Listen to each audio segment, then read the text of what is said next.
Alors ce panel a été intitulé « Une industrie décarbonée entre potentialités locales et opportunités internationales ». Je commencerai peut-être par si Hamid Ben Brahim Andalousi, en sa qualité de président d'honneur du GIMAS, au travers de ce que vous avez entendu, au travers du discours de Monsieur le ministre sur l'importance, sur la pertinence, sur la crise et ce qu'elle a engendré.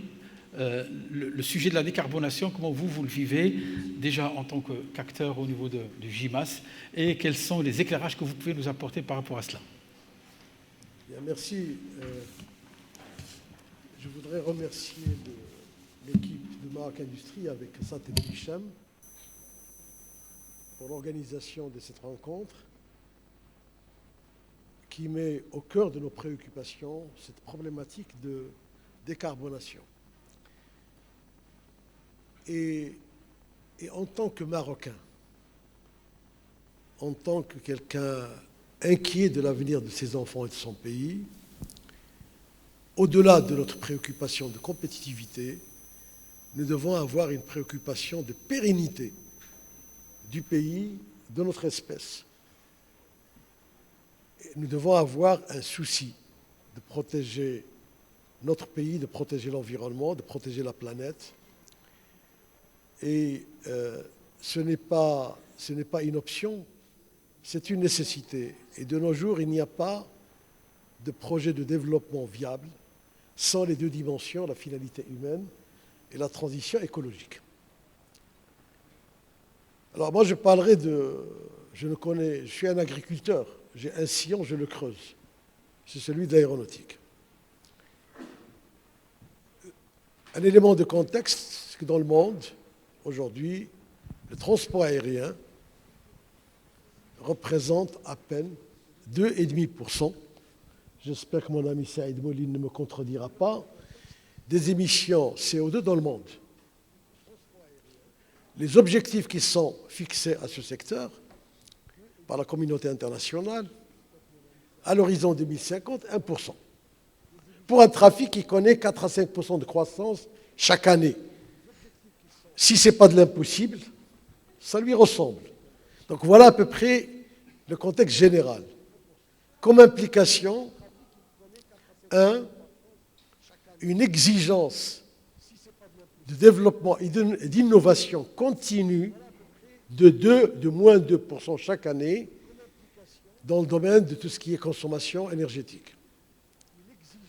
Comme conséquence, nous rentrons dans une véritable révolution dans le domaine du secteur de la construction aéronautique. Alors, cette baisse de 2% de la consommation veut dire qu'il faudra agir sur réduire le poids des avions, il faut agir sur les matériaux composites, il faut transformer ce qui est hydraulique en électrique. Donc c'est toute une transformation aujourd'hui industrielle. Et le deuxième élément que j'ai évoqué, celui de la révolution, c'est la révolution dans le domaine de la propulsion. Révolution dans le domaine de la propulsion pour passer à des énergies alternatives, des énergies moins polluantes, des carburants bio, un peu d'électricité, du carburant bio, et puis surtout un passage, on dit en 2035, à la propulsion par l'hydrogène. Ceci pour montrer que nous sommes dans un secteur qui, incontestablement aujourd'hui, c'est le premier de la classe en termes d'ijtihad, en termes d'improvement, d'amélioration continue, permanente, et même au niveau révolution pour atteindre ces objectifs. Alors, le Maroc aujourd'hui a une base aéronautique. Il a développé en une vingtaine d'années une base qui compte, qui est aujourd'hui incontournable dans cette région du monde. Il est reconnu comme acteur incontournable, le plus compétitif dans la région. S'il veut, il engage maintenant une phase 2 de son développement. S'il veut, protéger ses acquis et protéger et assurer son développement et tirer opportunité de certains atouts, il n'a pas d'autre choix que d'être intégré que d'être immergés dans cette transformation de notre secteur. Il se trouve que, je partage l'optimisme de loin du ministre, yes we can. Nous avons aujourd'hui des atouts pour être partie prenante de cette transformation. Par la qualité de notre base, on n'est pas dans le low cost, on n'est pas dans la force du travail, on est de plus en plus dans l'intelligence, dans la valeur ajoutée, dans la montée en compétences. On est aujourd'hui partie prenante dans le moteur d'avion. On fabrique des composants de moteur d'avion.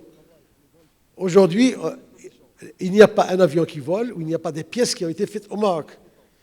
Nous sommes dans des taux d'intégration de l'ordre de 40%, 38-40%, ce qui est énorme pour l'aéronautique, sachant qu'un constructeur d'avions, Boeing ou Airbus, on dit constructeur, en fait c'est un assemblier, ne fait pas plus de 30-35% parce que tout le reste, les trains d'atterrissage, les moteurs, l'électronique embarquée, tout ça, ça vient de l'extérieur. Donc aujourd'hui, dans ce monde qui se transforme, nous avons incontestablement notre situation initiale, notre base initiale est un atout fabuleux pour aller plus loin, pour monter en compétences, pour tirer davantage d'écosystèmes, pour aller au-delà de l'aéronautique.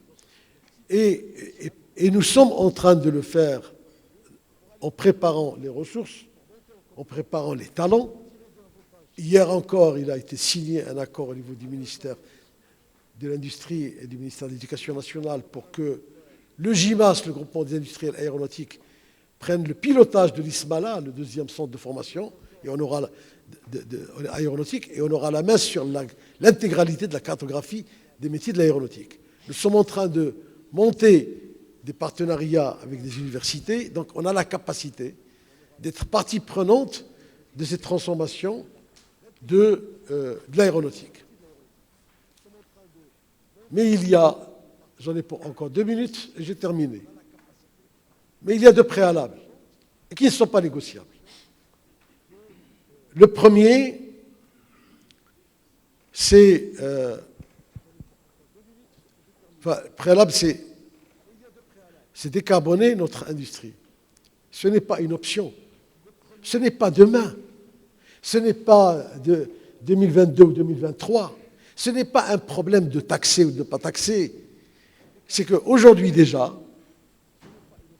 je vous donne un exemple, le premier groupe impliqué au Maroc qui fait 35% ou 40% de l'activité aéronautique avec 8 sociétés qui s'appelle Safran, l'un des patrons de cette société était là il y a moins d'1 mois et il nous a dit clairement, désormais, le choix de destination, de relocalisation ou de localisation d'une partie des activités se fera en fonction de la capacité de fournir de l'énergie, renouvelable ou pas.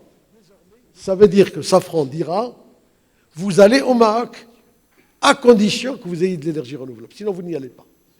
Et le même nous dit, sans traduire de secret, aujourd'hui, nous sommes en train de nous désinvestir dans un certain nombre de régions, parmi lesquelles la Chine, pour des considérations évidemment géostratégiques, dans certains cas, mais aussi pour des considérations de décarbonation. Donc pour nous, ce n'est pas un problème de compétitivité ou autre, c'est un problème, c'est un problème de vie ou de mort, et c'est une nécessité. Bon, je sais que beaucoup de ijtihad, beaucoup de travail a été fait par nos amis du ministère, avec Saïd, avec le ministre, pour nous permettre l'accès, et notamment au niveau des bases industrielles, vous avez dit, cité Midpark. Nous n'avons pas d'autre choix que dans les toutes prochaines semaines, prochains mois, prochaines semaines, un parc comme Midpark, spécialisé dans l'aéronautique, soit branché en moyenne tension au niveau énergie renouvelable. Et je sais qu'il y a des arbitrages à faire au niveau de l'État entre des problématiques budgétaires liées à l'ONE, à l'énergie et l'industrie, mais nous avons besoin que les mesures indispensables soient prises très rapidement et d'urgence. Le temps joue contre nous. Nous sommes dans une industrie qui va à 800 km à l'heure. Moi, je veux bien qu'on dise que le Maroc a amélioré ses positions au niveau du classement Doing Business ou autre, mais il y a encore des lenteurs. Et dans ce domaine-là, le temps joue contre nous. Merci. Merci beaucoup, Sir Ibrahim.